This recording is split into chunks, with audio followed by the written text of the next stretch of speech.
Épisode 22. Pinocchio découvre les voleurs et pour le récompenser d'avoir été fidèle, le fermier lui rend la liberté. Au voleur! Au voleur! Pinocchio dormait depuis déjà plus de 2 heures, quand autour de minuit, il fut réveillé par un chuchotis de petites voix étranges qui lui semblaient venir de la cour. Il sortit de la niche la pointe de son nez et il vit, réunies en conseil, 4 bêtes aux poils sombres qui ressemblaient à des chats.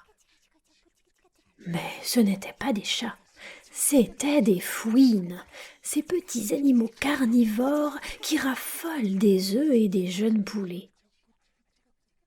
L'une de ces fouines se détacha du groupe et approcha de la niche en disant à mi-voix: « Buongiorno, Melampo !»« Je ne m'appelle pas Melampo, » répondit le petit pantin. « Ben allora, qui es-tu ?»« Je suis Pinocchio. »« Et que fais-tu ici ?»« Je fais le chien de garde. »« Ben, Melampo, où il est le vieux chien qui habitait dans la niche ? » « Il est mort ce matin. »« Morto, pauvre bête, si brave, mais de ce que je vois, toi aussi tu sembles être un bon chien. »« Je demande pardon, mais moi je ne suis pas un chien. »« Ben allora, qui es-tu ? » ?»« Je suis un petit pantin. »« Et tu fais le chien de garde ? » ?»« Oui, c'est ma punition. »« Eh ben, je vais te proposer le même pacte que j'avais fait avec les défunts Melampo, et tu seras content. »« Quel est ce pacte ? » ?»« Nous viendrons une fois par semaine pour visiter de nuit les poulaillers, et nous emporterons 8 poules. Nous en mangerons 7, et la dernière, nous te la donnerons. À condition que tu fasses semblant de dormir et que jamais ne te vienne l'idée d'aboyer et de réveiller le fermier. »« Et Melampo, c'est ce qu'il faisait ? » demanda Pinocchio. « Oui, c'est ce qu'il faisait. Lui et nous étions bien d'accord. Alors, dors tranquille et sois sûr qu'avant de partir, nous te laisserons sur la niche une poule bien plumée pour ton petit déjeuner de demain. Tu as bien compris ? » ?»« Oh, que oui, j'ai bien compris, » répondit Pinocchio en hochant la tête comme pour dire « on en reparlera ». Lorsque les 4 fouines se sentirent sûres d'elles, elles filèrent au poulailler qui se trouvait tout près de la niche du chien. Arrivées devant la petite ouverture, à coups de dents et d'ongles, elles ouvrirent la petite porte de bois et se glissèrent à l'intérieur. Mais à peine étaient-elles entrées qu'elles entendirent claquer la porte très violemment. C'était Pinocchio qui l'avait refermée. Il posa de surcroît une grosse pierre sur le devant pour être sûr de bien la bloquer. Puis il commença à aboyer. Il aboyait comme s'il était un vrai chien de garde. Il faisait « baou, baou, baou, baou ».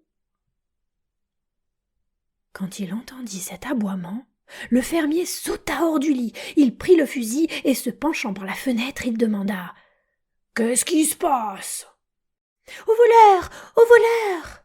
répondit Pinocchio.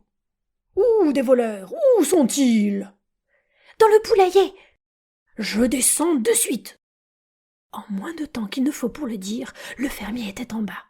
Il entra en courant dans le poulailler, attrapa les 4 fouines et les enferma dans un sac. Puis il leur dit avec un air de grande satisfaction: « Vous voilà enfin tombés entre mes mains. Je pourrais vous punir, mais je ne suis pas aussi mauvais. Je me contenterai de vous apporter demain à l'aubergiste du village voisin. Il vous écorchera et vous cuisinera à la manière d'un bon civet de lièvre. C'est un honneur que vous ne méritez pas, Mais les hommes généreux comme moi ne s'arrêtent pas à ces mesquineries. » S'approchant alors de Pinocchio, il commença à lui faire des caresses, et il lui demanda: « Comment as-tu fait pour découvrir le complot de ces 4 voleuses ? Et dire que Melampo, mon fidèle Melampo, ne s'était jamais aperçu de rien. » Le petit pantin aurait pu lui raconter tout ce qu'il savait, lui raconter le pacte honteux entre le chien et les fouines, mais il se souvint que le chien était mort. Alors il pensa en lui-même: à quoi ça servirait d'accuser un mort? Les morts sont morts, et la meilleure des choses à faire, c'est de les laisser reposer en paix. Quand les fouines sont arrivées dans la cour, tu étais éveillé ou tu dormais? Poursuivit le fermier. Je dormais, répondit Pinocchio, mais les fouines m'ont réveillé avec leur chuchotis, et l'une d'entre elles est venue jusqu'à la niche pour me dire: si tu promets de ne pas aboyer, de ne pas réveiller ton patron, nous t'offrirons une poule bien plumée. Avoir le cran de me faire à moi une proposition pareille! Parce qu'il faut savoir que je suis un petit pantin avec des tas de défauts, mais je n'ai pas celui de tenir la chandelle et garder le sac des gens malhonnêtes. Brave garçon, cria le fermier en lui donnant une tape sur l'épaule. Ces sentiments te font honneur, et pour te prouver ma gratitude, je te libère sur le champ. Tu peux rentrer chez toi. Et il lui retira son collier de chien.